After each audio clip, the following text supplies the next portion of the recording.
This week, I am doing a series of videos on romantic relationships that is wonderful for, I think, both married couples and singles, whether you're in a relationship or not. If you're not in a relationship, this is a great way. These videos, I think, could give you some food for thought. So, yeah, let's get into it. Today's poem is A Pirate's Promise. So let's give it a listen. A pirate's promise. Shiver me timbers, I spy me a mate. Pull up anchor and hoist up the sails. I've spotted a mermaid on a tropic isle. I'm going to make her all mine, pirate style. I'll chart me a course straight to her heart, and there I'll drop anchor to never depart. I'd follow my map to the sweet treasure chest, and until she is mine, I will not dock nor rest. I'd even walk the plank over razor-toothed sharks, or do sword-swinging battle in the dead of dark. I dive deep for pearls on the sandy seafloor. And if that's not enough, I would do even more. Load up the cannons and fill them with blooms. I'll toss fine bouquets by the light of the moon. Then I'll cry, "Aye, mateys, I found me a mate." I'd even give up my eye patch to get me a date. I'd brave ocean storms and great sea blast spray. Mermaid be mine, give this rogue heart parley. My mood is all doldrums because you're not mine. So please voyage this seaman to sweeter climes, where sea breezes carry flowery sweet perfume, as coconut palms shade us lovers too. We'll float bottled letters to lands far away, saying, "Leave us deserted, on this island we'll stay." We'll gaze at the moon when night sets in, and make wine from coconut water and gin. We'll swing in hammocks under star-sprinkled nights, and forever I'd give up my pirating life, 'cause shiver me timbers, I spy me a mate.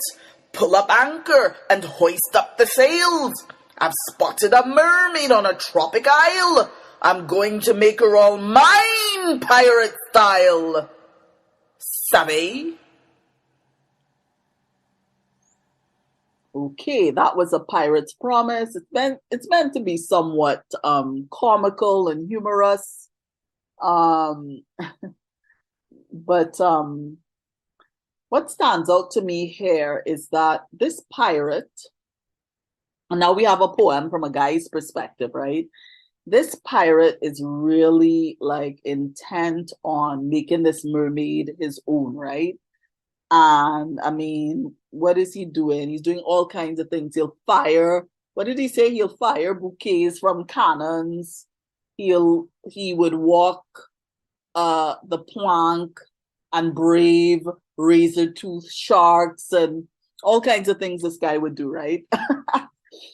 And just to make this lady his own. And I think when a guy is really in love, he really would do that, you know.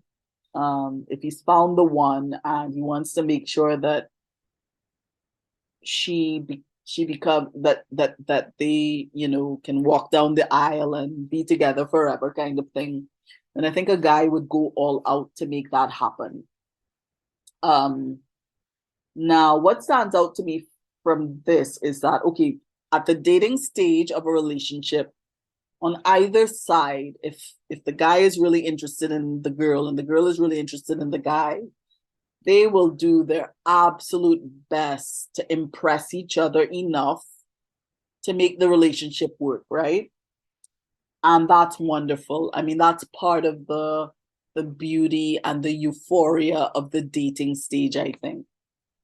But after marriage, after they both say I do, what often happens is on either side, could be the guy or the lady, the husband or the wife, they may start making less of an effort. Sometimes immediately after they get married, they're like, okay, I have them. I've got them. They cannot walk away from this. They would not be willing to walk away from a marriage. not that easily. So then they start, getting kind of sloppy and lazy about all kinds of things, whether it's how they dress or how they treat the person, how they speak to the person, how they romance the person.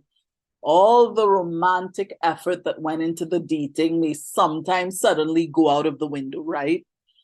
But you know, I just want to say that even though this may seem like a really smart thing to do, and I would even say like a smart man or smart woman thing to do.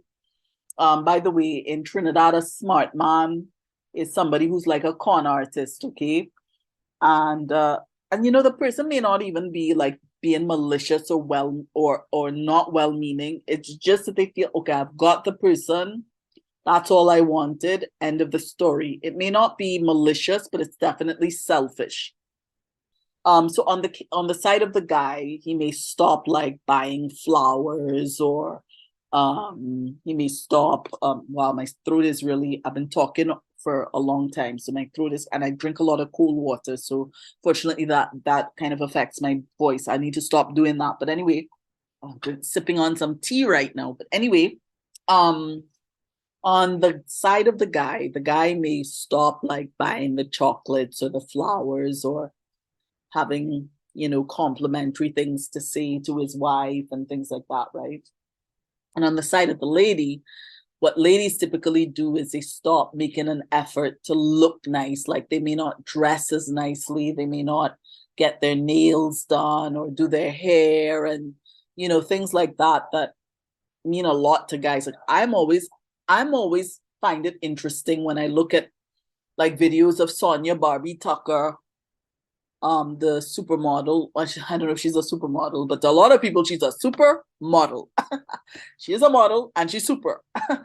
When I've noticed that, like in the comment section of her posts on Instagram, a lot of the guys comment on what she's wearing, and they're talking about her bag, her shoes, her dress, the color, blah, blah, blah. Guys notice these things, ladies. And if you're married, just know that your guy wants to know that you'll still make a special effort to um to be physically attractive, whether it's a makeup or whatever. Now, I'm not saying you have to wear makeup every day, but just make an effort, to look beautiful and to be beautiful for your husband. And just remember that guys fall in love with their eyes primarily, initially. Ladies we fall in love with our ears. We love to be told things that make us feel beautiful, and so, that needs to be maintained even, after the last piece of wedding cake has been eaten, and after the last wedding speech, and after the honeymoon is over and all of that. That needs to continue into the everyday of the everyday experience of being married. It's those little things, and they don't have to be big, they don't have to be extravagant, they don't have to be expensive. um as a married couple, like a husband, you can buy little things that your wife would like, whether it's her favorite snack, or a beautiful flower, or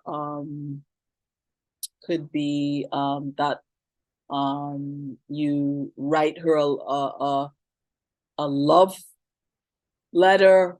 Love Women love that. Love letters. Women love that. Write her a love letter or a love note. You leave a note if you go out to work early every day before she does, or something like that.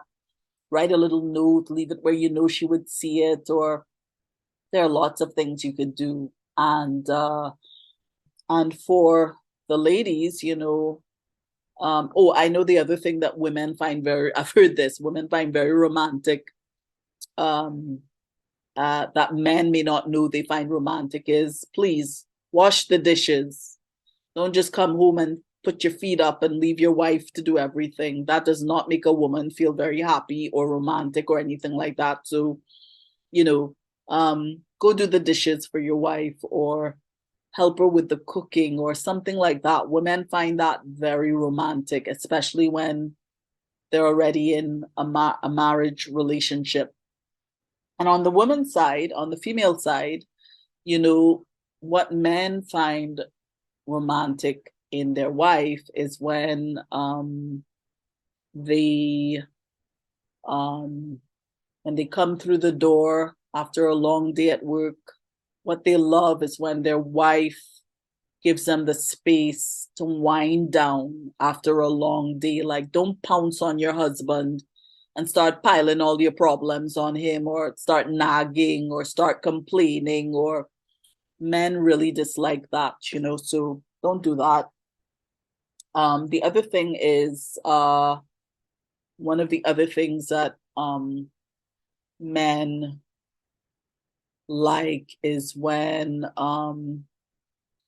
their wives show their appreciation for their hard work and their effort. You know, men really appreciate that. Like, you know, tell your husband how much you appreciate what he's doing, the effort that he makes to support you or to be a good man, to work hard, whatever he's doing, show some appreciation. And yes, you know, try to look beautiful, you know, wear something nice. I know some women like to, you know, put on the, you know, something that's a little alluring or whatever. Whatever your husband likes, do that, you know. And the other thing is that um something I was thinking, what is it was in my mind.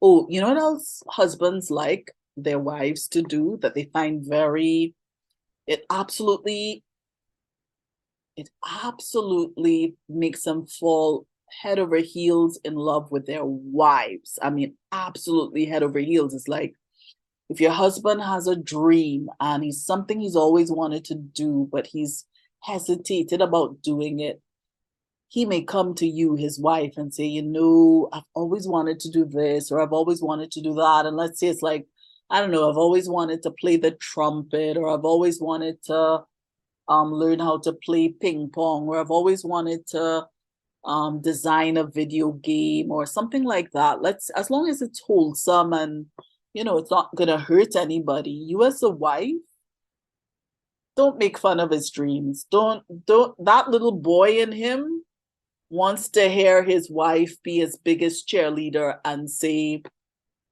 go for it. You can absolutely do it. I'm behind you at 100%.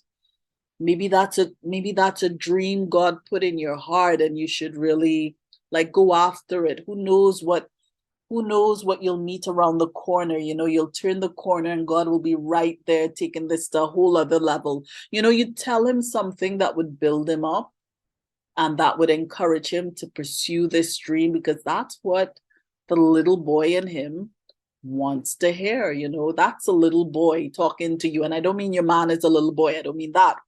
What I mean is, if he's had some dream from since he was a little boy, and that's like a little boy, that's like his toy car, you know, that's like his, I don't know, like his kite, like the kite his daddy made for him or something like that. That's how special it is to him. So you as a wife, you know, if you want to make your marriage a beautiful experience, just make sure that you know, encourage your husband to be everything that he's dreamed of, ever dreamt of being, or that God has put in his heart. Like, don't discourage him. Like, don't tell him, oh, that's pretty stupid, I don't think you should do that. Just because, let's say it's not something you're interested in, but if he's interested in it, show some interest. You know, those are some of the things that make marriage really beautiful. I would like to think. I've never been married, but yeah, that's what I think. And there was something else I was going to say, but it's escaping me. What is it? Yeah, it's important to make an effort. It's important to make an effort. You know, it's really important to make an effort. There was something that was on the tip of my mind and it escapes me now.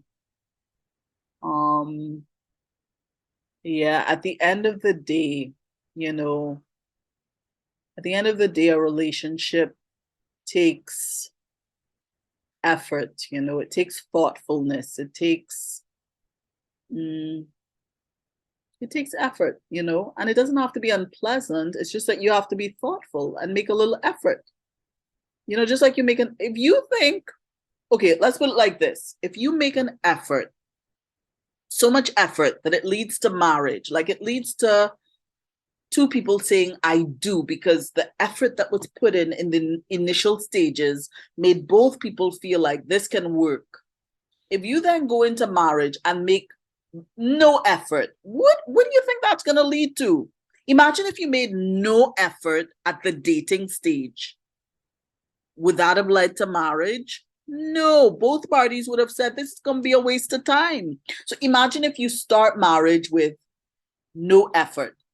Then what does that tell the person who is making an effort? Let's say at least one person is making an effort, but one person is not. What does that tell the person who's actually making an effort? It tells them that, you know what, you don't really care about me. You don't care about me the way that you should.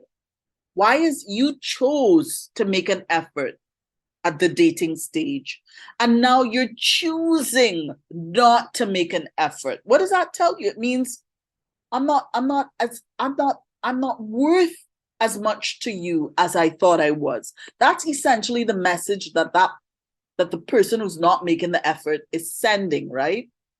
They may not realize that that's a message they're sending, but that's a message that's a message that they're sending, right? So that doesn't make any sense. But anyway, that's it. A Pirate's Promise. I don't know if anything else came to mind when you were listening to this poem. So tell me, do you make an effort? Can you relate to this poem or to the message that I've connected to this poem? Does it make sense to you? How do you keep the sparks alive and fired up and fiery and sparkling and sparking, if I should say that? Not sparkling, but sparking in your marriage. Care to share? Well, that's it for now. Until next time.